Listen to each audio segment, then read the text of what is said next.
เอาให้เพิ่มส่วนมาฟังเทศฟังธรรมอยู่พอฟังแล้ว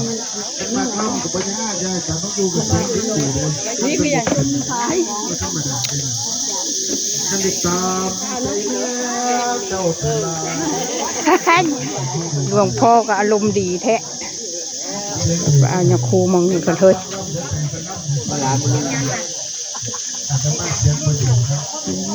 พระกำลังตักกับข้าวชุมนุมพระวันนี้วันสุดท้ายค่ะFC วันสุดท้ายค่ะเพิ่นเด้ออันนี้แม่ชีค่ะ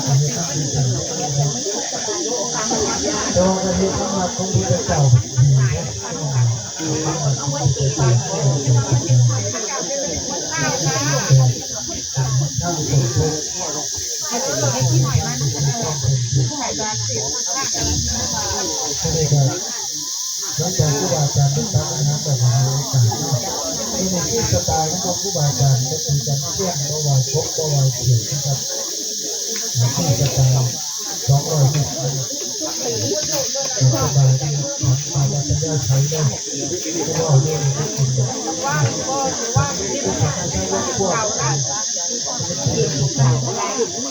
ได้ของฝากจากแม่ออกบ้านกกอกแม่ออกบ้านกกอกได้ของฝาก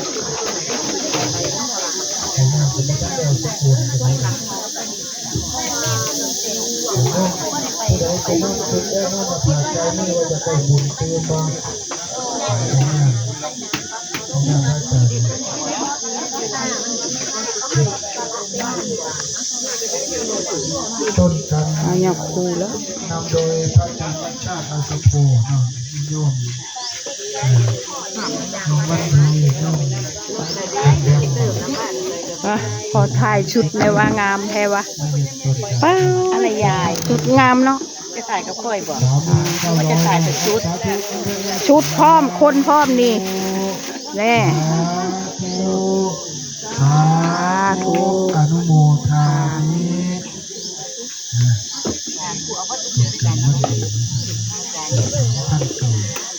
ที่นาได้เก้าพันสามได้หลายได้ที่นาลูกกกได้ปลูกทั้งไว้ย่อมลูกหลานเขาว่ากลับเลยจะไปเก็บซองบุญนี่ก็สำคัญไปเก็บซองต่อซองผ้าป่าซองผ้าป่าเก็บยังบ่เบิดลูกหลานบอกไงปั้นคว่ำเลยป่าให้เลยผ้าป่าปุ่นล่ะมองอันเขาวงเขาบุญบุญหลายหลานบอกไงปั้นคว่ำหัวเมียภรรยาบอกไงผมดีกันไม่มีลูกควรตัวผมมีผัวมีเมียควรทีบอกง่ายเดี๋ยวมือแรงมาทั้งเจอเดียวมีผัวมีเมียควรใจเนาะมือแรงบุญแรงมาบุญเป็นตัวเป็นตนได้แล้วถึงเจอกันนะจ๊ะโอเคค่ะกินต้มไข่มาได้เจอไข่ต้มเด็ดฮอนไม่ได้แล้ว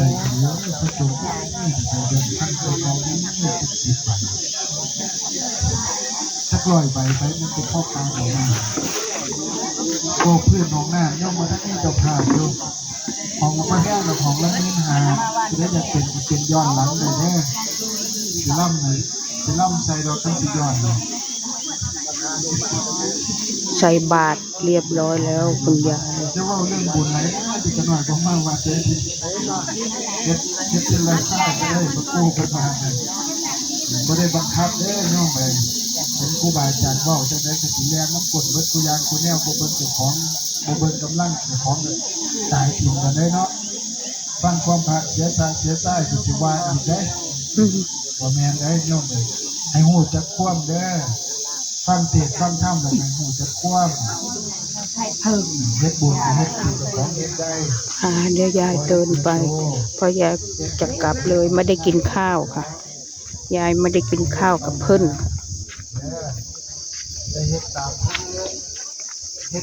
เป็นจังไหนคุณแม่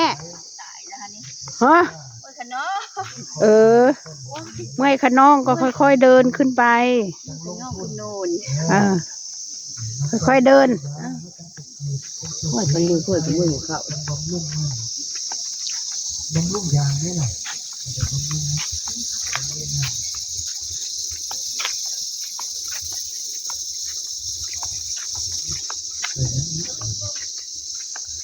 มันดีขึ้นไปครับพวกเราให้แล้วสาธุเด้อมาดูที่ทำความ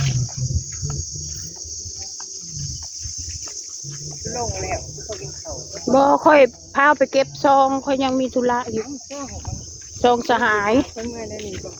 ฮะก็มืออื่นพู้นแหล้วพอค่อยไปเก็บหลายมือแล้วยังมีได้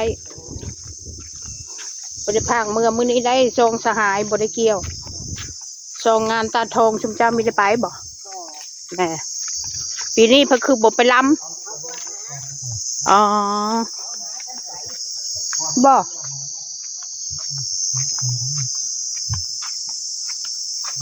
โอ้รถคันนั้นมาอยู่ตรงนี้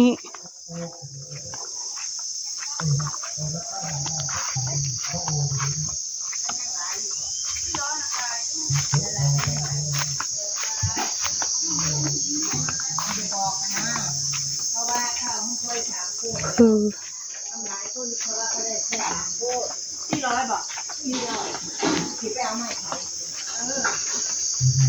อันใครแม่ก็จะได้อีกที่จะบอกนะบ่แท้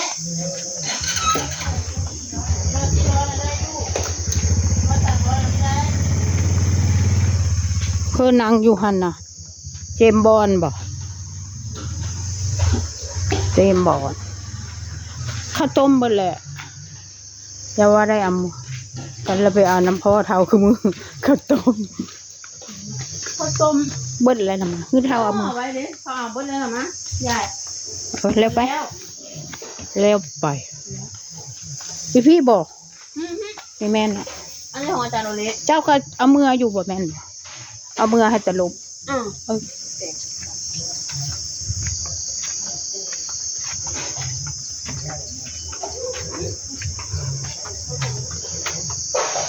เอามือให้ไอ้ลบ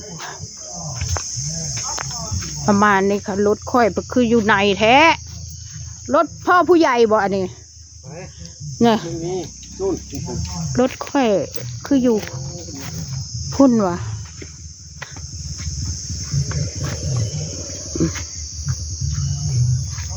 โอเคค่ะขอจบคลิปแค่นี้ไปดูบักมักแตงอันพระอาจารย์ปู่ค่ะ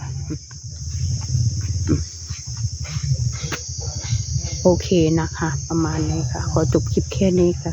อย่าลืมกดไลค์กดแชร์กดซับสไครต์กดกระดิ่งให้คุณยายด้วยนะคะขอบคุณค่ะ